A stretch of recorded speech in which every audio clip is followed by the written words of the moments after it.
నమస్తే అండి, నా పేరు Lavanya. Welcome back to Bhimavaram special kitchen. ఈ రోజు నేను మీకు కుక్కర్ లో ఎగ్ పులావ్ ని పర్ఫెక్ట్ గా ఎలా తయారు చేసుకోవాలో చూపిస్తున్నాను అండి. బ్యాచిలర్స్ కైనా, స్టూడెంట్స్ కైనా, లేదంటే ఇంట్లో వాళ్ళకి ఫాస్ట్ గా టేస్టీగా ఏదైనా వండి పెట్టే వాళ్ళకైనా ఈ వీడియో చాలా చాలా బాగా ఉపయోగపడుతుందండి. లైట్ మసాలా ఫ్లేవర్ తో చాలా కమ్మగా ఉంటుంది ఎగ్ పులావ్. మరి దీని ప్రిపరేషన్ ఏంటో చూసేద్దామా? ప్రిపరేషన్ లోకి వెళ్లే ముందు ఒక చిన్న లైక్ ఇచ్చి హై పాయింట్స్ కూడా ఇవ్వండి. ముందుగా దీనికోసం ఒక బౌల్లోకి ఒక గ్లాస్ వరకు కూడా బాస్మతి రైస్ ని వేసుకుని, లేదంటే నార్మల్ రైస్ తో అయినా సరే దీన్ని తయారు చేసుకోవచ్చు. ఒక్క 2-3 సార్లు శుభ్రంగా కడిగేసుకున్న తర్వాత ఒక గ్లాస్ వరకు కూడా నీళ్ళని పోసుకుని దీన్ని కనీసం ఒక అరగంట పాటన నానబెట్టుకోండి. ఆ తర్వాత రోట్లో గాని మిక్సీ జార్లో గాని ఒక అంగుళం అల్లం, 4-5 వెల్లుల్లిపాయలు, 4-5 వరకు కూడా పచ్చిమిరపకాయలు వేసుకుని వీటిని మరీ పేస్ట్ లాగా ఏమీ అవసరం లేదు, కొంచెం కచాబచాగా అయ్యేంత వరకు కూడా వీటిని దంచుకుంటే సరిపోతుంది అన్నమాట. అంటే ఈ విధంగా దంచుకున్న తర్వాత దీన్ని పక్కగా పెట్టేసుకోండి.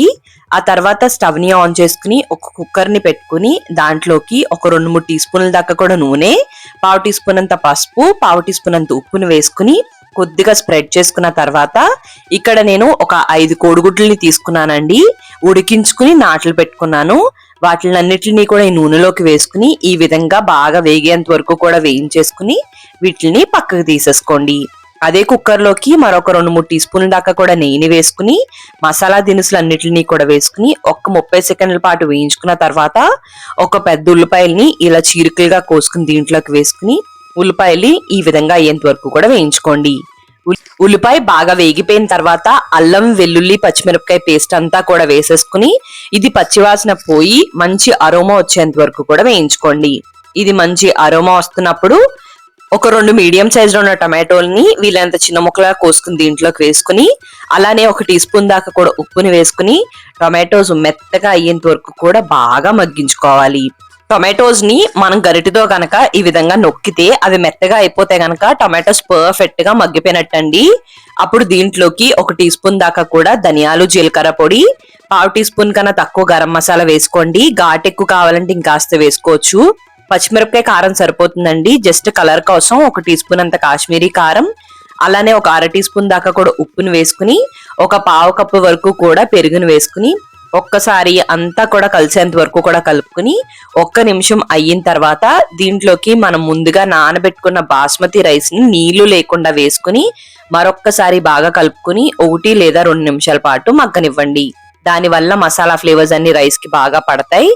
ఆ తర్వాత దీంట్లోకి మనం ఏ గ్లాస్ తో అయితే బియ్యాన్ని తీసుకున్నామో అదే గ్లాసున్నర కాకుండా కొంచెం తగ్గించుకుని నీళ్ళని పోసుకుని ఒక్కసారి కలిపేసుకోండి.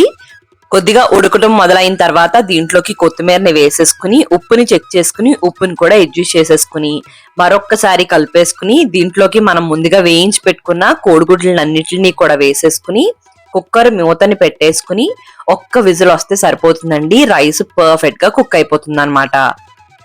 మరి పూర్తిగా హై ఫ్లేమ్ లో కాకుండా మీడియం ఫ్లేమ్ లో కాకుండా మధ్యలోకి అడ్జస్ట్ చేసేసుకోండి. విజిల్స్ వచ్చి వేపర్ మొత్తం పోయిన తర్వాత తీసుకుని చూసుకుంటే పర్ఫెక్ట్ గా ఎగ్ పులావ్ అయితే రెడీ అయిపోతుంది. మరి మీకు ఈ వీడియో నచ్చినట్టయితే లైక్ చేయండి, కామెంట్ చేయండి, మీ ఫ్రెండ్స్ కి, రిలేటివ్స్ కి అందరికీ షేర్ చేయండి. మీరు నా ఛానల్ ని ఫస్ట్ టైం చూస్తున్నట్టయితే సబ్స్క్రైబ్ చేసి పక్కనే ఉన్న బెల్ లో ఆల్ అని ప్రెస్ చేస్తే నేను ఈ వీడియో పెట్టినా మీకు నోటిఫికేషన్ వచ్చేస్తుంది. థ్యాంక్ యూ అండి. మరి మళ్ళీ వీడియోలో కలుద్దాం.